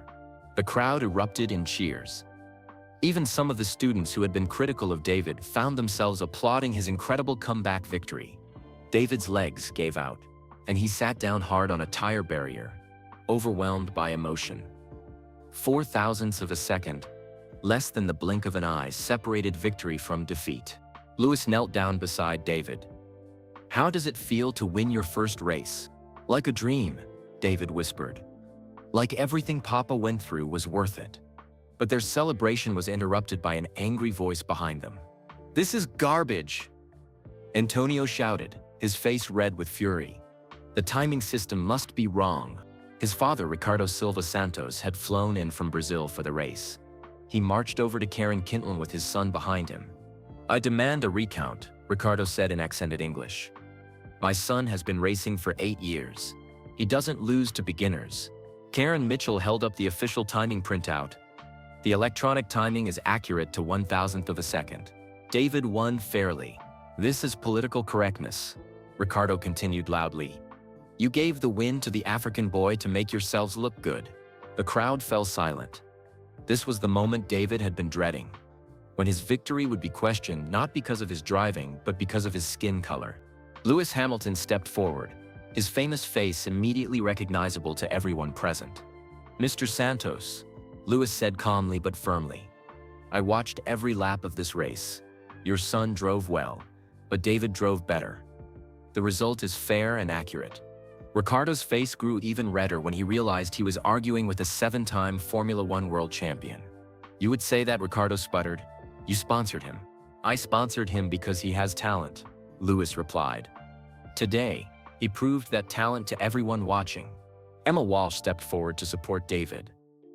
"My father timed David's comeback laps," she said. "Some of them were faster than the lap record for our cars. He earned this win." Other students began nodding in agreement. Even those who had been skeptical of David couldn't deny what they had witnessed. Marcus Weber, the German boy who had made cruel comments before, walked over to David. "That was some of the best driving I've ever seen," Marcus said, extending his hand. "Congratulations." One by one, other students came forward to shake David's hand and congratulate him. The victory was changing mind and earning respect in a way that words never could. Antonio stood with his father, both looking angry and embarrassed. Finally, Antonio walked over to David. "Good race," Antonio said quietly, though his voice lacked enthusiasm. David shook his hand.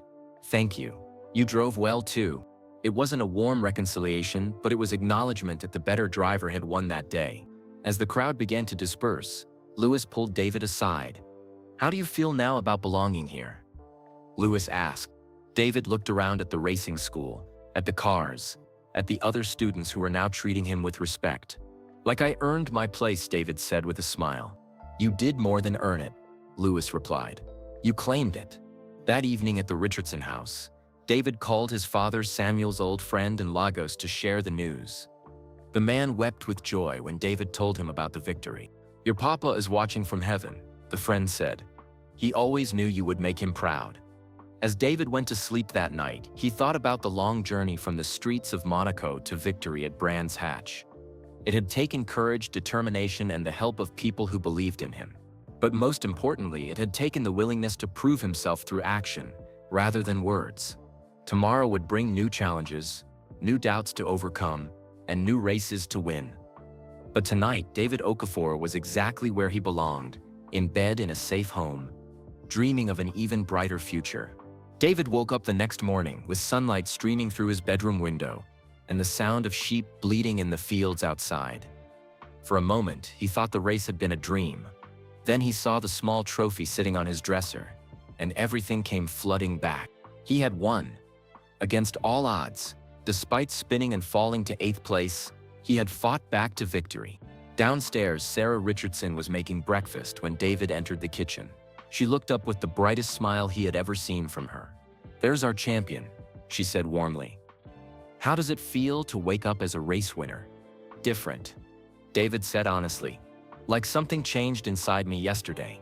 Tom Richardson looked up from his newspaper, which had a small article about the racing school competition. "Local boy wins dramatic racing school championship," the headline read. "You're famous now, lad," Tom said with a grin. "The phone's been ringing all morning. Reporters wanting to talk to you." David felt nervous. "Reporters? About me?" "About your incredible comeback," Sarah explained. "Word travels fast in the racing world. Karen Mitchell said several professional teams have already called asking about you." Before David could process this information fully, his phone rang. It was Lewis. "David, how are you feeling today?" "Still can't believe it really happened," David admitted. "Believe it. And get ready for more attention. Your race yesterday has people talking all over Europe." "What kind of people?" "The kind of people who decide who gets chances to race in higher categories. Formula 4, Formula 3, maybe eventually Formula 2. David's heart skipped. These were the stepping stones to Formula 1, the path Lewis himself had taken years earlier. "Lewis, I'm not ready for that yet. I've only been racing for a few months." "David, talent doesn't wait for permission. When you're ready, opportunities will come. The question is whether you'll be prepared to take them." That afternoon at racing school, everything felt different. The same students who had whispered cruel things about David now treated him with respect, even admiration. Marcus Webber approached David during lunch break. "I owe you an apology," he said quietly. "I said some terrible things about you before. I was wrong. Thank you for saying that," David replied. "That comeback drive yesterday, I've never seen anything like it. My father has been racing professionally for 20 years, and he said it was some of the best driving he's ever witnessed. Even Antonio Silva Santos seemed different. He wasn't friendly exactly, but the open hostility was gone, replaced by grudging respect." During the afternoon track session, David found that winning hadn't made driving easier. If anything, the pressure felt greater now. Everyone was watching, waiting to see if his victory had been luck or genuine skill. Karen Mitchell pulled David aside after the session. "I need to talk to you about something important," she said, leading him to her office. "Am I in trouble?" David asked. Karen laughed. "Quite the opposite. I've been coaching young drivers for 23 years, David. I've seen hundreds of talented kids come through this program." She paused, looking at David seriously. I've never seen anyone with your combination of natural speed and racecraft. Your comeback yesterday wasn't just about being fast. It was about being smart under pressure. What does that mean? It means you have something that can't be taught. You have racing instinct, the ability to make the right decision in split seconds when everything is happening at maximum speed. Karen opened a folder on her desk. I've received calls from 3 different racing teams since yesterday. They want to know if you'd be interested in testing their cars. David stared at her in shock. Professional teams? Entry-level professional teams, yes. Formula 4 mainly, which is the next step up from what you're doing now. David felt overwhelmed. Everything was happening so fast. 6 months ago, he had been sleeping in parking garages. Now professional racing teams wanted to meet him. I don't know if I'm ready, David said. That's exactly the right attitude, Karen replied. Drivers who think they know everything usually crash. Drivers who stay humble and keep learning become champions. That evening, David called Lewis to discuss the team offers. What do you think I should do? David asked. What does your gut tell you? David was quiet for a moment. That I need more training first. That I'm not ready to leave racing school yet. Then that's your answer. Opportunities will come again when you're truly prepared. The most important thing is to keep improving every day. Lewis, can I ask you something personal? Always. Do you ever wonder what would have happened if no one had given you a chance when you were young? Lewis was silent for a long moment. Every day, he said finally. That's why helping you matters so much to me. Everyone deserves the opportunity to chase their dreams. Over the next few weeks, David settled into a new routine. The victory had changed how others saw him, but it had also changed how he saw himself. He was no longer the scared boy from the parking garage or even the uncertain student trying to prove he belonged. He was a racing driver with genuine potential. The change showed in everything he did. His lap times became more consistent. His car control improved dramatically. Most importantly, his confidence grew without turning into arrogance. Emma Walsh noticed the difference during a classroom session about race strategy. You seem different lately, she said as they walked to the track together. How so? More focused. Like you know exactly where you're going now. David thought about this. I think winning that race taught me something important. What? That belonging somewhere isn't about other people accepting you. It's about accepting yourself. 3 weeks after his victory, David received an unexpected visitor. He was in the middle of a practice session when Karen Mitchell's voice came through his radio. David, return to the pits, please. There's someone here to see you.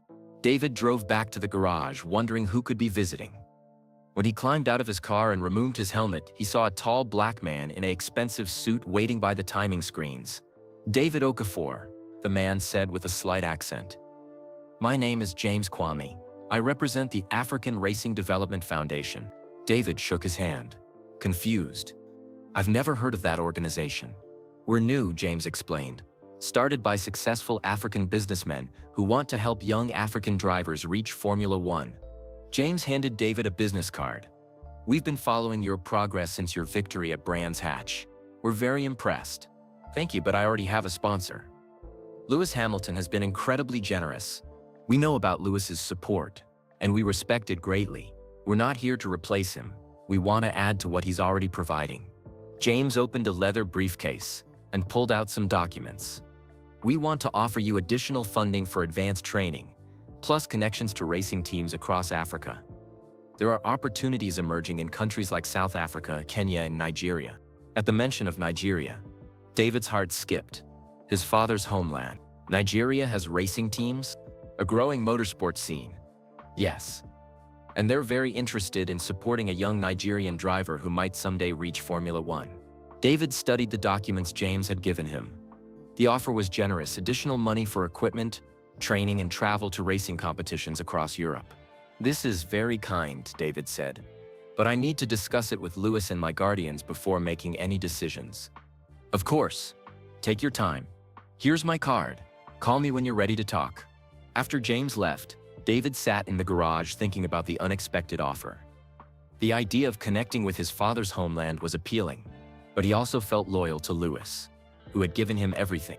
That evening at dinner, David told the Richardsons about James Kwame's visit. What do you think? Sarah asked. I'm confused, David admitted. It seems like a good opportunity, But I don't want Lewis to think I'm ungrateful. Tom set down his fork. David, let me tell you something about Lewis Hamilton. He's one of the most successful athletes in the world, but he's also one of the most generous. He won't be offended by you getting additional support. If anything, he'll be proud that others recognize your potential. You really think so? I know so.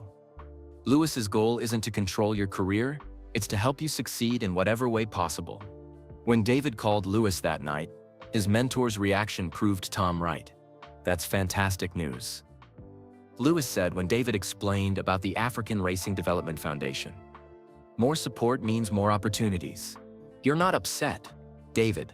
My job is to help launch your career, not control it. If this foundation can provide additional resources and connections, that's wonderful. What should I do? Meet with them again. Learn more about what they're offering. Then make the decision that feels right to you. The next week, James Kwame returned with 2 other representatives from the foundation. They presented a detailed plan for David's development that impressed everyone at the racing school. The foundation would pay for David to compete in selected Formula 4 races across Europe. They would also fund trips to racing schools in South Africa and Kenya, where David could learn different driving techniques and meet other African drivers. Most importantly, they offered something Lewis couldn't, a connection to David's heritage. We want you to be proud of being African, James explained. Racing has been dominated by European and American drivers for too long. It's time for African talent to take its place on the world stage. David felt stirring in his chest. His father Samuel had been proud of his Nigerian heritage, even while seeking a better life in Europe. What would you want from me in return? David asked. Simply that you remember where you came from. When you succeed, and we believe you will, we want you to help other young African drivers the same way Lewis helped you. David smiled. It was the same promise Lewis had asked him to make. After the meeting, David called his father's old friend in Lagos to discuss the opportunity. Your papa would be so proud, the man said through tears. Not just that you're racing, but that you're representing Nigeria and all of Africa. That night, David made his decision. He would accept the foundation's support while continuing to work with Lewis. Instead of choosing between his benefactors, he would use both resources to achieve his ultimate goal. The next morning, he called James Kwame. I accept your offer, David said. When do we start? Immediately. There's a Formula 4 race in Belgium next month. We think you're ready to compete. David felt a familiar mixture of excitement and nervousness. Each step forward brought new challenges, but also new possibilities.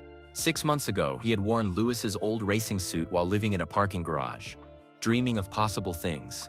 Now he was preparing to race professionally, supported by people who believed in his potential and connected to a heritage that gave him strength. His father's dream was becoming reality, one lap at a time. But David also knew that success would bring new pressures and expectations. The higher he climbed in racing, the more people would watch, judge, and challenge him. The boy who had learned to survive on the streets of Monaco was about to discover what it took to succeed in the unforgiving world of professional motorsport. His real test was just beginning. The Spa-Francorchamps circuit in Belgium was like nothing David had ever experienced. The track stretched for over 4 miles through the Ardennes forest, with elevation changes that made cars fly through the air and corners that tested the courage of even the most experienced drivers. David stood at the edge of the famous Eau Rouge corner, watching Formula 4 cars practice at speeds that made his racing school cars look slow. His stomach churned with nervous excitement. Intimidating, isn't it? Said a voice behind him. David turned to see Lewis Hamilton approaching, wearing sunglasses and a casual jacket to avoid being recognized by fans. Lewis, I didn't know you were coming to Belgium. I wouldn't miss your first professional race, Lewis said with a smile. How are you feeling? Scared, David admitted honestly. These drivers have been racing professionally for years. What if I'm not ready? Lewis put his hand on David's shoulder. David, let me tell you a secret. I was terrified before my first Formula 1 race. I threw up 3 times that morning. Really? Fear means you care. It means you understand how important this moment is. They walked together toward the paddock, where teams prepared their cars in temporary garages. David's car sat gleaming in the morning sun, painted in the colors of the African Racing Development Foundation. Green, gold, and red stripes that represented the continent he was racing for. James Kwame approached them with a tablet showing practice times. "David, you qualified 8th out of 24 cars," James said proudly. "That's excellent for your first professional race." David looked at the timing sheet. The gap between first place and 8th was only 7/10 of a second, much closer than anything he had experienced in racing school. "Everyone here is fast," David observed. "Everyone here has talent," Lewis corrected. "But talent alone doesn't win races. Intelligence, patience, and courage make the difference." As race time approached, David changed into his racing suit. A professional-grade suit with his name embroidered on the chest and the Nigerian flag on his helmet. For the first time, he truly looked like a professional racing driver. In the driver's briefing, race officials explained the rules for Formula 4 racing. The cars were much faster than David was used to, with more aerodynamic downforce and better brakes, but they were also less forgiving of mistakes. "This track has claimed many careers," the race director warned. "Respect it, and it will reward you. Take foolish risks, and it will punish you severely." David nodded seriously. He had studied videos of Spa-Francorchamps for weeks, learning every corner and understanding the track's reputation for both spectacular racing and dangerous crashes. As the drivers walked to their cars, David felt his phone vibrate with a text message. It was from Tom Richardson. "Your papa is watching. Make him proud." David smiled and put his phone away. He was ready. The formation lap began with 24 cars circling the track at reduced speed. David used the time to check his brakes, warm his tires, and get a feel for the car on this legendary circuit. The cars lined up on the starting grid in order of their qualifying times. David sat in 8th position, surrounded by drivers from across Europe, Germans, Italians, French, British, and Dutch competitors who had been racing since childhood. In the grandstand, Lewis watched through binoculars, while James Kwame and the African Racing Development Foundation representatives held their breath. The red lights began to appear above the starting line. David's heart pounded, but his hands were steady on the steering wheel. 5 red lights illuminated. The field waited in tense silence. The lights went out, and 24 cars launched forward in a thundering pack. David got a good start, maintaining his 8th position as they approached the first corner. The speed was incredible, much faster than anything he had experienced before. Through the opening sequence of corners, David drove conservatively, learning how his car behaved at these new speeds. Several drivers made aggressive moves around him, but David stayed patient. "Good positioning," his race engineer's voice came through the radio. "Let the others make mistakes." By lap 5, David had found his rhythm. The car felt balanced, and his confidence grew with each corner. He began to push harder, closing the gap to the cars ahead. On lap 8, David made his first professional racing pass. The driver ahead made a small mistake exiting a corner, and David seized the opportunity. He pulled alongside on the main straight and completed the pass before the next turn. 7th place. David felt a surge of pride and excitement. But the real test came on lap 12 when David caught up to a more experienced driver who wasn't willing to give up position easily. The 2 cars battled wheel to wheel for 3 laps, with David learning valuable lessons about professional racing's intensity. Finally, David found an opportunity. Using the slipstream down Spa's famous Kemmel Straight, he pulled alongside his competitor and edged ahead just before the chicane. 6th place. The crowd in the grandstand was beginning to take notice of the young rookie making steady progress through the field. Lewis watched with growing amazement. "He's not just keeping up," he told James Kwame. "He's learning and improving during the race." On lap 15, disaster nearly struck. David was following closely behind another car when the driver ahead suddenly slowed with mechanical problems. David had to react instantly to avoid a collision. He swerved left, then right, his car sliding sideways at over 150 miles per hour. For a terrifying moment, it looked like David would lose control and crash into the barriers. But David's months of training paid off. He managed the slide perfectly, keeping the car on track and maintaining his position. "Brilliant save," his engineer called through the radio. That was professional-level car control. With 10 laps remaining, David was running 5th and catching the 4th-place car rapidly. The driver ahead was clearly struggling with tire wear, getting slower each lap. David stayed patient, following closely and waiting for the right moment to strike. On lap 22, he made his move. Coming out of the bus stop chicane, David got a better exit than the car ahead. He pulled alongside down the main straight, and they raced side by side at nearly 180 miles per hour. David had slightly better speed, and he edged ahead just before the next corner. Fourth place, an incredible result for his first professional race. But David wasn't finished. The third-place car was only 2 seconds ahead, and David was gaining ground quickly. With 3 laps to go, David caught the third-place driver. But this competitor was more experienced and wouldn't give up easily. They battled intensely, swapping positions twice as they raced through Spa's challenging corners. The crowd was on its feet, watching this unknown rookie battling with established drivers who had been racing professionally for years. On the final lap, David made one last desperate attempt to secure third place. Coming into the famous Eau Rouge corner, he pulled alongside his competitor. They climbed the hill together at incredible speed, neither driver willing to back down. It was a test of pure courage. Whoever lost nerve first would have to give up the position. David held his line perfectly, and his opponent finally acknowledged the superior speed by letting David through. Third place. A podium finish in his very first professional race. David crossed the finish line with tears streaming down his face inside his helmet.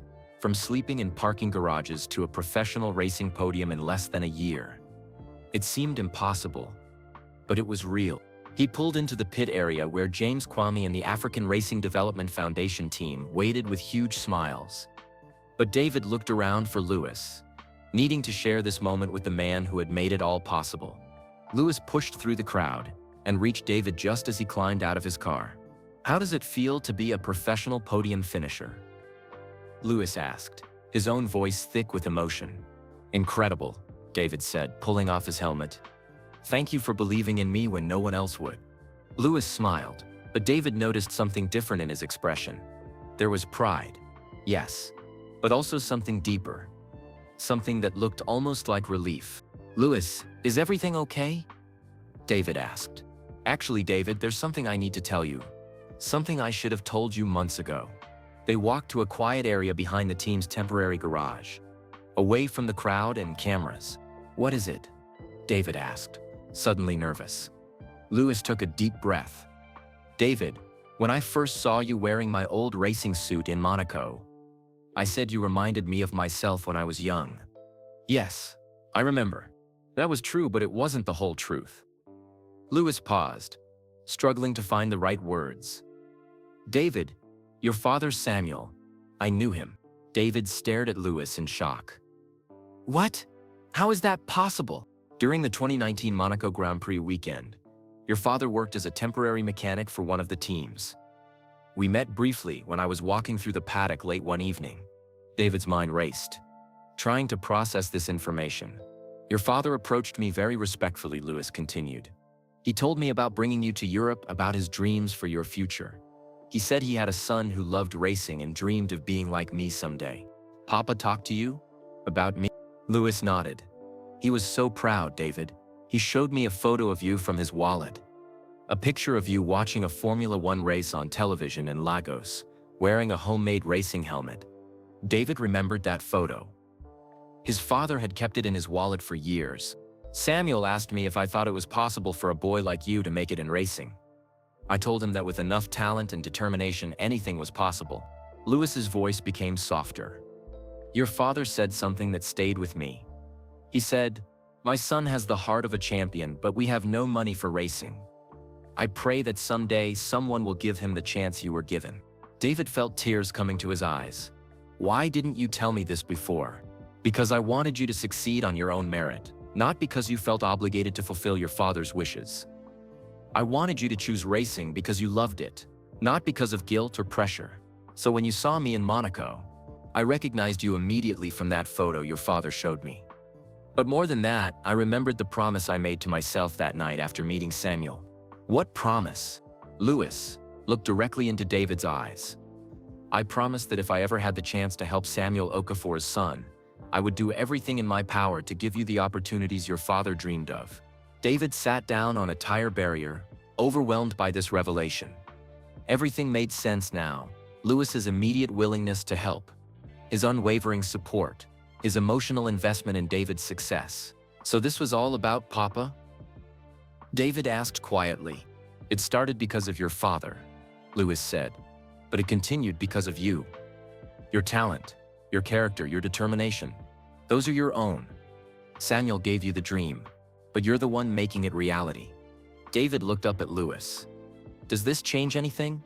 "It changes everything and nothing," Lewis replied. "You're still the same talented young man who earned this podium today, but now you know that your father's dream didn't die with him. It lives on in you." They sat in comfortable silence for a moment, watching mechanics pack up equipment as the sun set over the Belgian countryside. "Lewis," David said finally, "thank you for keeping Papa's dream alive." "Thank you for making it come true," Lewis replied. As they walked back toward the podium ceremony, David felt a profound sense of completion.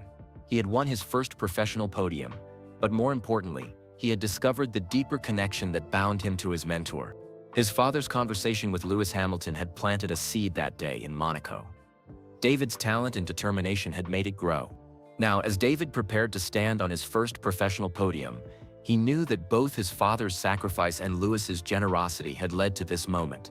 The dream that started in a small apartment in Lagos, survived a dangerous ocean crossing, endured the tragedy of Samuel's death, and persevered through months of sleeping in parking garages, had finally begun to bloom.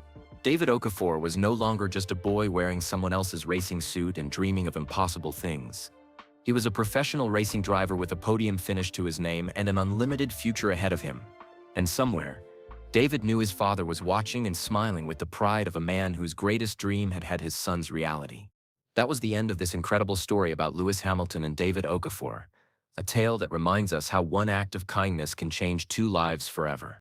From a parking garage in Monaco to a podium at Spa-Francorchamps, David's journey shows us that dreams can survive even the darkest moments when someone believes in us. We'd love to know, where are you listening from? Drop your location in the comments below. Whether you're in New York, London, Lagos, or anywhere else in the world, stories like this connect us all. If this story touched your heart, please give this video a thumbs up. Your likes help us reach more people who need to hear these inspiring tales.